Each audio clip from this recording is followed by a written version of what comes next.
పెళ్లితో ఒక్కటైన ఐశ్వర్య ఆదిత్యని విడదీసింది ఎవరు? తన మనసు చంపుకుని మరీ కిరణ్ వర్మని పెళ్లి చేసుకోవడానికి ఐశ్వర్య ఎందుకు ఒప్పుకుంది? అసలు ఏం జరిగింది? ఈ ఎపిసోడ్లో తెలుసుకుందాం. Welcome back to our channel. నేను మీ అనుష కృష్ణ. ఈరోజు మన స్టోరీ అగ్నిసాక్షి పార్ట్ 2. ఐశ్వర్య నా భార్య, నేను విడిచి పోయేదే లేదు, పోతే కలిసే పోతాం ఆంధ్ర అని ఆదిత్య నోటి నుంచి వచ్చిన ఒక్క మాట శ్రీ కన్వెన్షన్ హాల్లోని 1000 మందిని ఒక్కసారిగా స్తంభింపజేసింది. మంగళ వాయిద్యాల శబ్దాలు ఎప్పుడూ ఆగిపోయాయి. ఇప్పుడు కేవలం అక్కడున్న వారి శ్వాసల శబ్దాలు, మైక్లో వచ్చే హోరు మాత్రమే వినిపిస్తున్నాయి. కిరణ్ వర్మ ముఖం కోపంతో ఎర్రగా మారిపోయింది. ఐశ్వర్య చేయి పట్టుకున్న తన పట్టును మరింత బిగించి, ఏమన్నావు? నాన్సెన్స్ ఏంట్రా పిచ్చి ప్రేలాపనలు? ఐశ్వర్య, ఎవడు వీడు? అసలు ఏం జరుగుతోంది ఇక్కడ? నీ భర్త అని చెప్పుకుంటుంటే నోరు మూసుకొని నిలబడతావేంటి అని గర్జించాడు. ఐశ్వర్య కళ్ళ నుంచి కన్నీళ్లు ఆగకుండా కారుతున్నాయి. ఒకవైపు తను ప్రాణంగా ప్రేమించిన ఆదిత్య, మరొక వైపు కుటుంబ గౌరవం కోసం, తండ్రి మాట కోసం త్యాగం చేయబోతున్న తన వర్తమానం. ఆదిత్య గుండెపైన ఉన్న తన చేయి ఇంకా అతని గుండె వేగాన్ని స్పర్శిస్తూనే ఉంది. అదే గుండె 2 ఏళ్ల క్రితం తన కోసం కొట్టుకున్నట్టే నేటికి తన కోసమే కొట్టుకుంటోంది. ఆదిత్య, ప్లీజ్. ఐశ్వర్య గొంతు వణికింది. నువ్వు ఇక్కడ నుంచి వెళ్ళిపో. నా కళ్ళల్లోకి చూసి చెప్పు ఐషు, మనం కలిసి బతికిన ఆ 6 నెలలు నిజం కాదని చెప్పు. నీ నుదుటిపై నేను దిద్దిన కుంకుమ, నా పేరుతో నువ్వు కట్టుకున్న ఈ బంధం అబద్ధమని చెప్పు. నేను క్షణంలో ఇక్కడి నుంచి శాశ్వతంగా వెళ్ళిపోతాను. ఆదిత్య గొంతులో కన్నీటితో కూడిన పట్టుదల ఉంది. ఆపండి! అరవిందన్ గట్టిగా అరిచారు. ఆయన ఐశ్వర్య తండ్రి. గుండె సమస్యతో బాధపడుతున్న ఆయన ముఖం చెమటలతో తడిసిపోయింది.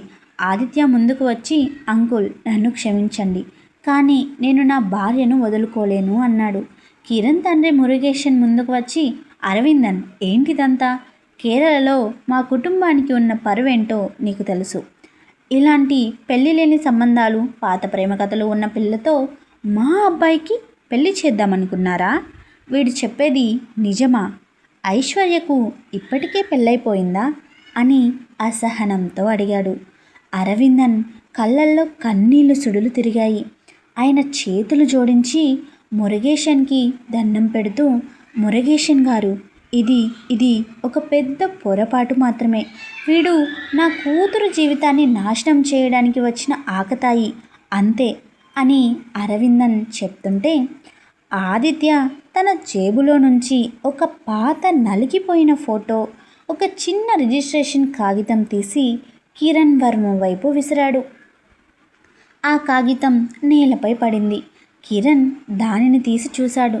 అందులో 2 ఏళ్ల క్రితం వైజాగ్ సబ్ రిజిస్టర్ ఆఫీస్లో ఆదిత్య, ఐశ్వర్య సంతకాలు చేసిన మ్యారేజ్ సర్టిఫికేట్ ఉంది. పక్కనే ఉన్న ఫోటోలో ఐశ్వర్య మెడలో ఒక చిన్న నల్ల పూసల తాడు, నుదుటిపై కుంకుమతో ఆదిత్య భుజంపై తలవాల్చి నవ్వుతూ కనిపించింది. ఆ ఫోటో చూసిన కిరణ్ కళ్ళు నమ్మలేకపోయాయి. అతనికి ఆవేశం కట్టలు తెంచుకుంది. ఐశ్వర్య చేయి విసిరేసి, ఫూల్, నన్ను మా కుటుంబాన్ని అమాయకులను చేసి మోసం చేస్తారా? ఆల్రెడీ పెళ్ళైన దాన్ని నాకిచ్చి పెళ్లి చేయాలనుకున్నారా అని అరవిందన్ పైకి దూసుకెళ్లాడు. ఆ క్షణంలో ఐశ్వర్య గట్టిగా అరిచింది, కిరణ్, మా నాన్నను ఏమీ అనొద్దు, తప్పు నాది అంటూ. ఆ మాట వినగానే మండపంలో ఉన్న వారంతా ఐశ్వర్య వైపు చూశారు. సరిగ్గా 2 ఏళ్ల క్రితం వైజాగ్ కాలేజ్ క్యాంపస్లో ఆదిత్య, ఐశ్వర్యల పరిచయం ప్రేమగా మారింది. ఆదిత్య ఒక సాధారణ మిడిల్ క్లాస్ కుర్రాడు, స్వశక్తితో ఎదగాలని తప్పించే మెకానికల్ ఇంజనీర్. ఐశ్వర్య సంపన్నమైన సాంప్రదాయ కుటుంబానికి చెందిన అమ్మాయి. ఆదిత్య నిలకడ, అతనికి తనపై ఉన్న అపారమైన ప్రేమ ఐశ్వర్యను కట్టిపడేశాయి. అయితే ఐశ్వర్య తండ్రి అరవిందన్ పరువుకి, ఆచారాలకు అత్యంత ప్రాధాన్యతనిచ్చే వ్యక్తి.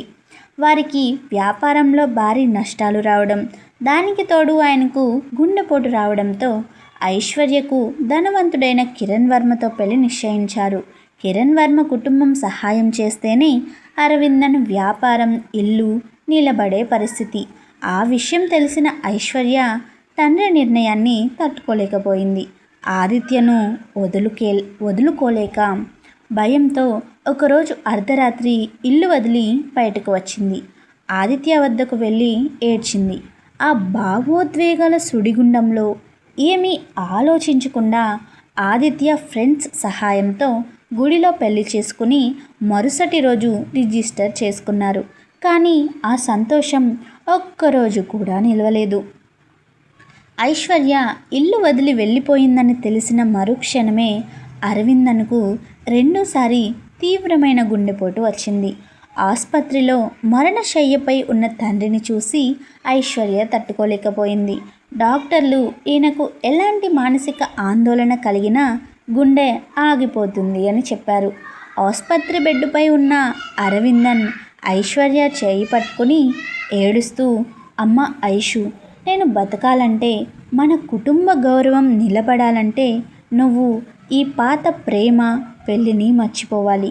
ఆ ఆదిత్యతో నీ పెళ్ళి చల్లదని నాకు మాటివ్వు. నువ్వు కిరణ్ను పెళ్లి చేసుకోకపోతే నేను ఇక్కడే ప్రాణాలు వదులుతాను.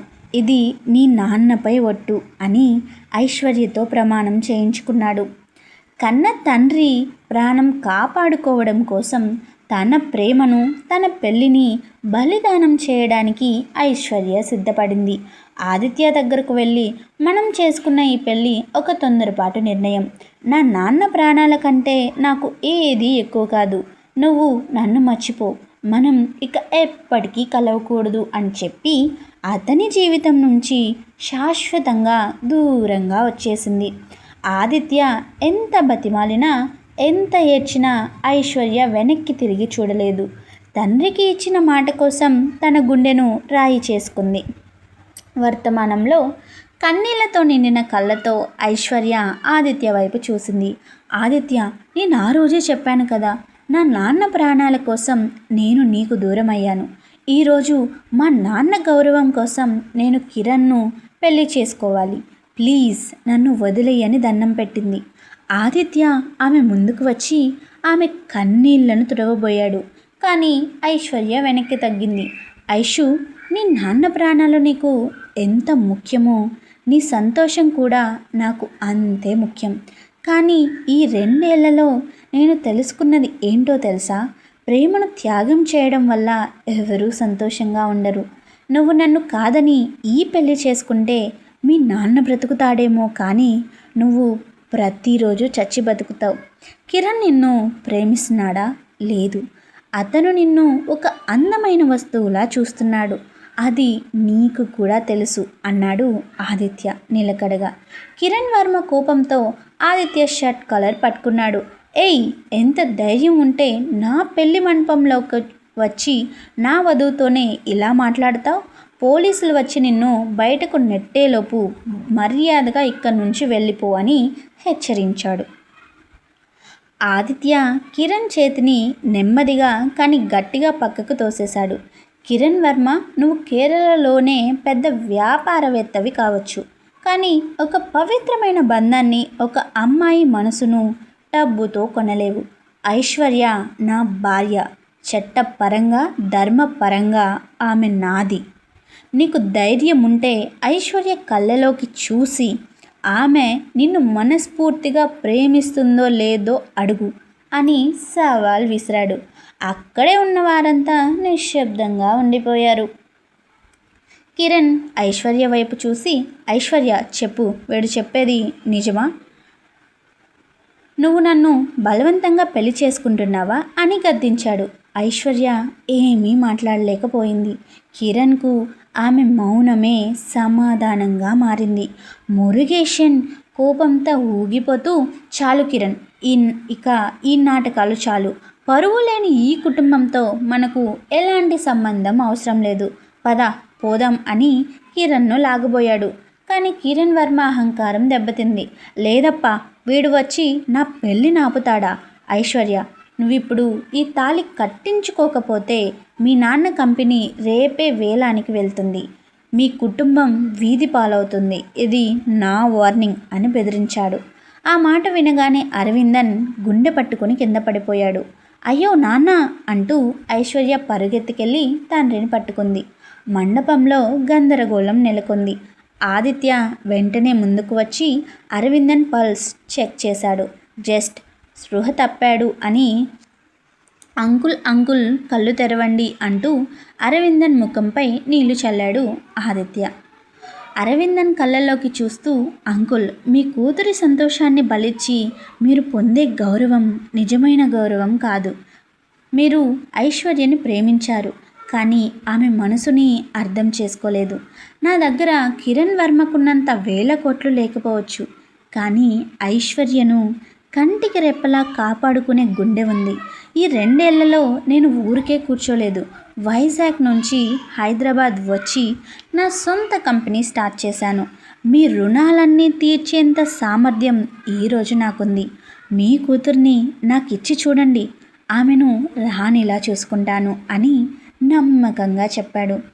అరవిందన్ కళ్ళల్లో నీళ్లు తిరిగాయి. అయినా తన కూతురి ముఖం వైపు చూశాడు. 2 ఏళ్లుగా నవ్వడం మర్చిపోయిన తన కూతురు ఈరోజు ఆదిత్య పక్కన నిలబడి ఉన్నప్పుడు ఆమె కళ్ళల్లో ఒక చిన్న ఆశ మెరుస్తోంది. తాను కన్న తండ్రినై ఉండి కూడా కూతురి కళ్ళలోని బాధను చూడలేకపోయానని ఆయనకు అప్పుడు అర్థమైంది. అరవిందన్ నెమ్మదిగా లేచి నిలబడ్డాడు. కిరణ్ వర్మ వైపు చూసి, క్షమించండి కిరణ్ గారు, నా కూతురి జీవితం డబ్బు కంటే నాకు ముఖ్యం. నా ఆస్తి పోయినా పర్వాలేదు, కానీ నా కూతురు నవ్వు నాకు కావాలి అని చెప్పారు. అరవిందన్, నువ్వు పప్పులో కాలేస్తున్నావు, రేపే నిన్ను రోడ్డు మీద నిలబెడతాను అని కిరణ్ వర్మ శాపనార్థాలు పెడుతూ తన తండ్రితో కలిసి అక్కడి నుంచి కోపంతో వెళ్ళిపోయాడు. బంధువులంతా గుసగుసలాడుకుంటూ ఒకరి తర్వాత ఒకరు మండపం వదిలి వెళ్ళడం మొదలుపెట్టారు. కొద్దిసేపట్లోనే ఆ భారీ మండపంలో కేవలం అరవిందన్, ఐశ్వర్య, ఆదిత్య, ఆమె స్నేహితురాలు శ్రేయ మాత్రమే మిగిలారు. అరవిందన్ ఆదిత్య దగ్గరకు వచ్చి అతని చేతులు పట్టుకుని, నన్ను క్షమించు బాబు, నా అహంకారంతో, నా పరువు కోసం మీ ఇద్దరి జీవితాలతో ఆడుకున్నాను. నా కూతురు నీతో ఉంటేనే సంతోషంగా ఉంటుందని ఈరోజు నాకు అర్థమైంది అని ఏడ్చేశారు. ఆదిత్య అరవిందన్ చేతులు పట్టుకుని, అంకుల్, మీరు నన్ను క్షమిస్తే చాలు. నాకు ఐశ్వర్య తోడు ఉంటే దేనినైనా సాధించగలను అన్నాడు. ఆదిత్య నెమ్మదిగా ఐశ్వర్య వైపు తిరిగి, ఐశ్వర్య కళ్ళల్లో నుంచి కన్నీళ్లు ధారగా కారుతుంటే, కానీ ఇప్పుడు అందులో బాధ లేదు. ఆ కన్నీళ్లలో ఒక రకమైన ఉపశమనం, ప్రేమ ఉన్నాయి. ఆదిత్య తన జేబులో నుంచి ఒక చిన్న పసుపు తాడు తీసి, అది 2 ఏళ్ల క్రితం వారు గుడిలో పెళ్లి చేసుకున్నప్పుడు మార్చుకున్న పసుపు తాడు, దానిని భద్రంగా దాచుకున్నాడు. ఐషు, ఈ ప్రపంచం ముందు మన బంధం చెల్లుతుందో లేదో నాకు తెలియదు, కానీ నా ప్రతి శ్వాసలో నువ్వున్నావు. ఈరోజు అందరి సమక్షంలో మీ నాన్న ఆశీస్సులతో నిన్ను నా భార్యగా నా జీవితంలోకి ఆహ్వానిస్తున్నాను. వస్తావా నా వెంట అని చేయి చాచాడు. ఐశ్వర్య ఇక తన భావోద్వేగాలను ఆపుకోలేకపోయింది. ఆదిత్య అంటూ అతని గుండెలపై వాలిపోయి గట్టిగా ఏడ్చేసింది. ఆదిత్య ఆమెను ప్రేమగా దగ్గరకు తీసుకున్నాడు. కొద్దిసేపటి తర్వాత ఐశ్వర్య తన చేతిని ఆదిత్య చేతిలో వేసింది. ఆదిత్య ఆ మెడలో ఆ పసుపు తాడును మళ్ళీ కట్టాడు. పంతులు గారు మంత్రాలు చదవకపోయినా, వేలాది మంది జనాలు లేకపోయినా, అక్కడ ఉన్న నిశ్శబ్దమే వారి నిలకడైన ప్రేమకు సాక్షిగా నిలిచింది. మండపం బయట కొచ్చిన్ తీర ప్రాంతపు చల్లటి గాలి వీస్తోంది. సముద్రపు అలల శబ్దం వినపడుతోంది. ఐశ్వర్య ఆదిత్య చేయి పట్టుకుని మండపం బయటకు అడుగులు వేసింది. 2 ఏళ్ల సుదీర్ఘ నిరీక్షణ నరకం ముగిసింది. ఒక కొత్త జీవితం, పవిత్రమైన అధ్యాయం అక్కడ మొదలైంది. ఇకపై ఎలాంటి తుఫానులైనా కష్టాలైనా ఇద్దరూ కలిసే ఎదుర్కొంటారు. ఎందుకంటే వారి ప్రేమ కేవలం మాటల్లో కాదు, అది వాళ్ళిద్దరూ ఒకరినొకరు ప్రేమించుకున్న తీరులో ఉంది.